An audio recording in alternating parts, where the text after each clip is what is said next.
മുകളിലൂടെ ആഞ്ഞടിച്ചു കടന്നുവരുന്ന രാക്ഷസ തിരമാലകൾ വേദനിപ്പിക്കുന്ന ദൃശ്യങ്ങളാണ് കൊല്ലത്തെ കടലിന്റെ മക്കൾ അനുഭവിക്കുന്ന ദുരിത ജീവിതം. അടിതെറ്റുകയാണ് ജില്ലയിലെ കടലോര മേഖല. ദൈവത്തിന്റെ സ്വന്തം നാട് കടലമ്മയുടെ കലിയിൽ പിടിയിലമരുകയാണ് ഓരോ പ്രാവശ്യവും. കലിത്തുള്ളി കടലെത്തുമ്പോൾ നിലവിളി ഉയരാത്ത തീരദേശ വീടുകളില്ല. ജീവിതം തരുന്ന കടലമ്മ ജീവനും സ്വത്തും തിരിച്ചെടുക്കുമ്പോൾ അറിയാതെയെങ്കിലും കടലമ്മയെ ശപിച്ചു പോകുന്നു ഈ തീരദേശ മക്കൾ.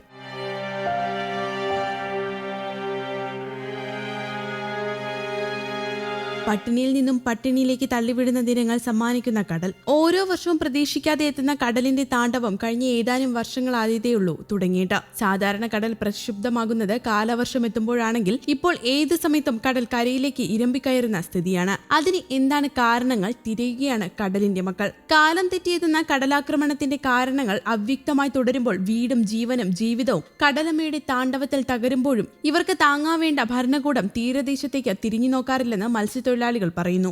അവസ്ഥ എന്ന് പറഞ്ഞാൽ ഇപ്പോൾ ഒരു മാസത്തിന് മുൻപ് വരെ കടലെടുത്ത് കുറേ വീടുകളൊക്കെ പോയി തകർന്ന് വരാനുള്ളവരൊക്കെ ഉദ്യോഗസ്ഥന്മാരൊക്കെ വന്ന് ഏതാണ്ടൊക്കെ ചെയ്തോളെന്നൊക്കെ പറഞ്ഞിട്ടൊക്കെ പോയി. അത് കഴിഞ്ഞ് ഇപ്പോൾ വീണ്ടും മെഞ്ഞാന്ന് മുതൽ തുടങ്ങിയിട്ടുണ്ട്. പിന്നെ ഇന്നാണെങ്കിൽ ഇന്ന് ഉച്ച ഒരു 11 കൂടി ഒരു 10 മീറ്റർ അകലം ദൂരം വരെ കടൽ കയറിയിരിക്കുകയാണ്. ഇനി പുറമോട്ടുള്ള അതായത് വടക്കുവശമുള്ള കടലിൻ്റെ വടക്കുവശമുള്ള വീടുകളൊക്കെ ഏതാനും വീടുകൾ ചിലപ്പോൾ കടൽ കൊണ്ട് എടുത്ത് അങ്ങ് അക്കരെ ഇറങ്ങും കടലിൽ. ആ അവസ്ഥയിൽ എത്തിയിരിക്കുകയാണ്. ഒരു കഷ്ടിച്ച് വന്നാൽ 2-3 ആഴ്ചയ്ക്കുള്ളിൽ അതിനെ കൊല്ലം ജില്ല എല്ലാം വെള്ളത്തിനടിയിലായിരിക്കും. ആ അവസ്ഥയാണ് ഇപ്പോൾ ഉള്ളത്.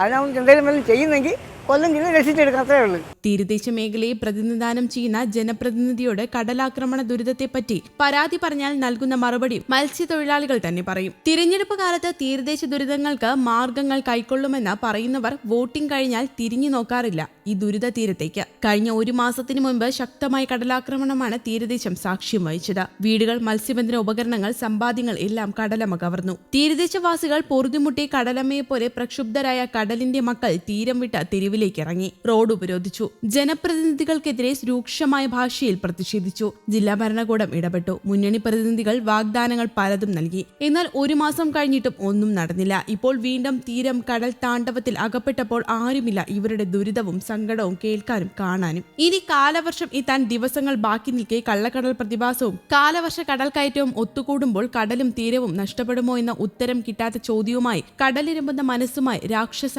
തിരയുടെ വരവും കാത്ത വീടിനുള്ളിൽ ദൈവത്തിന്റെ കനിവിനായി പ്രാർത്ഥിച്ച് തള്ളി നീക്കുകയാണ് തീരദേശ നിവാസികൾ. വീടുകൾ പലതും കടൽ കവർന്നു. ഇരവിപുരം, മുണ്ടയ്ക്കൽ, വെടിക്കുന്ന്, കാക്കത്തോപ്പ് തുടങ്ങിയ തീരദേശ മേഖലയിൽ 50ഓളം വീടുകൾ കടൽ രാക്ഷസന്റെ ആക്രമണ ഭീഷണിയിൽ ഇപ്പോൾ നിലകൊള്ളുകയാണ്.